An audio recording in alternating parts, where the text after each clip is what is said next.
E aí, pessoal, aqui é Marcos Botelho, sou pastor e estamos estudando o livro de Atos. Toda semana a gente coloca um capítulo novo para eu expor um pouco do que acontece e aí vocês também trazem algumas devolutivas, o que o Espírito falou através do texto, nos comentários. Eu queria pedir para você apertar o sininho, já curtiu o vídeo aí, você que já tem acompanhado. Se você está chegando agora, depois de anos, seja bem-vindo.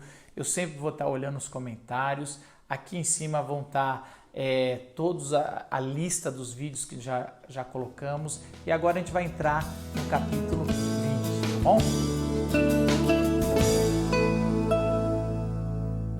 Boa parte do capítulo 20 é o itinerário de Paulo voltando para Jerusalém.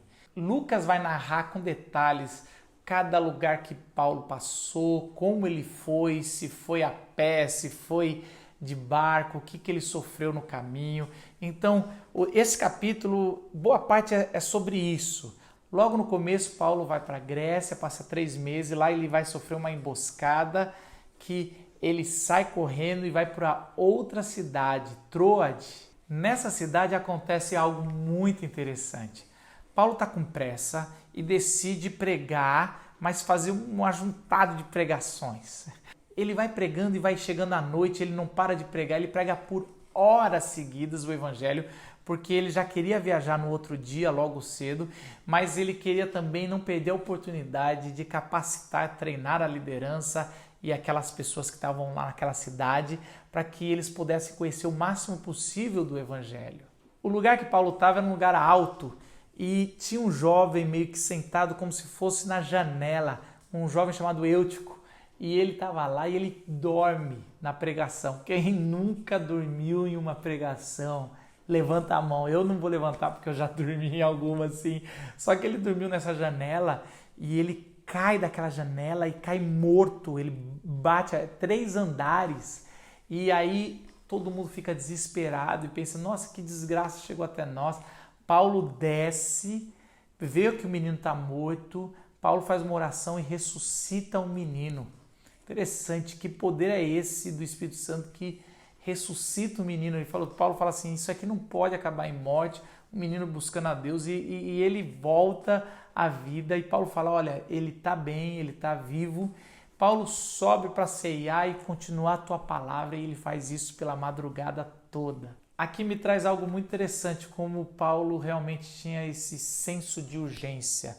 Sempre, em tempo e fora de tempo, é hora de pregar o evangelho.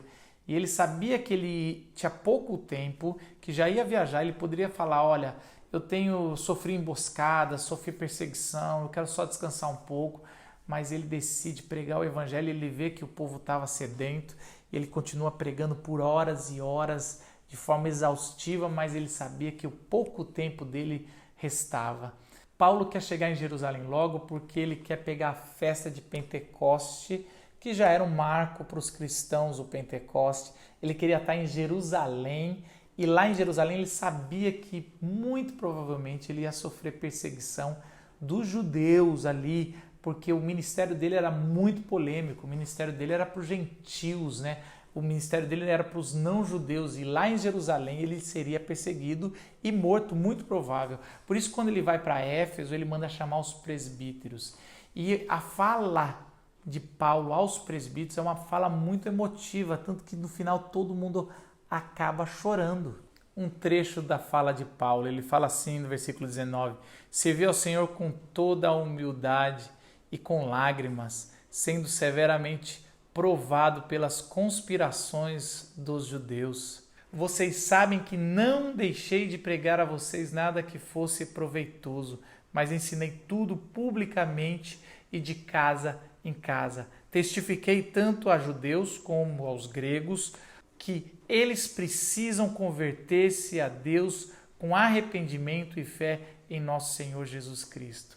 E aí ele vai continuando falando, olha, agora eu vou e vocês não vão ver mais meu rosto.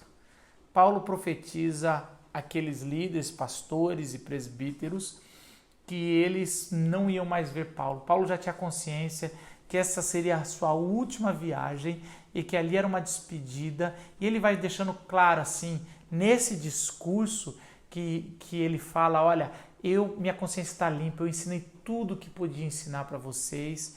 E Paulo dá uma última lição, fala, não seja gananciosos, não tente. Olha a minha vida, eu nunca quis coisas, mas Deus nunca deixou faltar o sustento. Por isso, não sejam gananciosos, vivam o evangelho da graça. Olha, eu estou com consciência limpa e eu parto. E eles se ajoelham e eles choram e Paulo ora ali se despedindo. É emocionante ver, primeiro, que mesmo esse Paulo, que às vezes a gente descreve como alguém duro, alguém que é muito forte, determinado, que não aceitou João Marcos quando vacilou, não deixou ele viajar na segunda viagem que ele está encerrando agora. Mas é interessante que Paulo é esse coração mole que também faz a turma chorar, e como ele era amado pela igreja, amado por homens e mulheres que serviam ao lado dele, amados porque ele sabia que ia ser a última vez que eles iam ver a face. E o texto fala que eles ficaram muito tristes porque Paulo falou isso, e quando Paulo falava uma coisa, quer dizer que ia acontecer. Eu creio nisso, eu creio que esse capítulo 20 ele vem para trazer esse coração de Paulo. Paulo que se preocupa com um menino que caiu porque dormiu no seu sermão, porque ficou muito tempo ouvindo. Ele vai lá, se preocupa, ele ressuscita aquele menino. Paulo, aquele homem que se preocupa em pregar o evangelho a tempo e fora de tempo, mesmo sabendo que está cansado e no outro dia vai viajar. Paulo que se preocupa em fazer uma última visita ao pastoreio e o presbiterato da igreja em Éfeso, mesmo depois daquele grande tumulto que teve e Paulo ter sido marcado por morte, ele passa lá e faz as suas últimas recomendações e se despede da igreja a caminho de Jerusalém. Esse Paulo que sabe para onde tem que ir. Que o Espírito nos dê o mesmo que deu para Paulo. Que a gente possa ser ousado, sem perder a ternura. Que a gente possa realmente saber ter foco, independente se tem perigo de morte ou não. Que a gente possa saber pregar a tempo e fora de tempo. E observar os mínimos detalhes para que a gente possa ter esse coração amoroso e acolhedor. Que a gente possa ser abraçado por amigos que choram com a gente e oram pela gente. Deus abençoe você.